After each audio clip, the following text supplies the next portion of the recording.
Kita ke sorotan lain, diduga hanya karena beda dukungan antara suaminya dan kepala sekolah.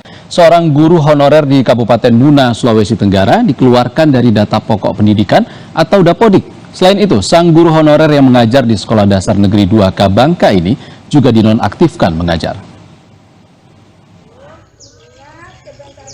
Seorang perempuan yang berprofesi sebagai guru honorer di Kabupaten Muna, Sulawesi Tenggara, dikeluarkan dari data pokok pendidikan atau Dapodik tanpa ada pemberitahuan dari sekolahnya mengajar. Bukan itu saja, guru honorer yang mengajar di Sekolah Dasar Negeri 2 Kabangka ini juga dinonaktifkan mengajar terhitung sejak 1 Oktober 2024 lalu. Diduga hal ini muncul karena persoalan perbedaan dukungan politik antara suaminya dengan kepala sekolahnya dalam pemilihan kepala daerah Kabupaten Muna.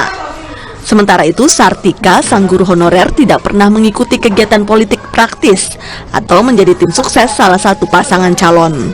Tindakan ini mengejutkan sejumlah guru lainnya, mengingat Sartika adalah sosok guru honorer yang tidak pernah lalai terhadap tugasnya. Dinas Pendidikan Kabupaten Muna melalui bidang pembinaan guru dan pendidikan mengatakan adanya dugaan kesalahan pada sistem dan coba berusaha memperbaikinya. Itu dia kayak terlempar dari sistem tuh. Ini mekanisme apa saya bilang ini karena memang terkadang Pak di sistem itu kadang dia sering di error begitu loh. Nah setelah nanti ini kita perbaiki, jangan kita rugikan kita, tetap akan kita upayakan dalam waktu kita bisa dikembali. Ada intervensi polisi terkait itu? Sejauh ini makanya saya kemarin saya katakan ini saya bilang jangan sampai atau dulu.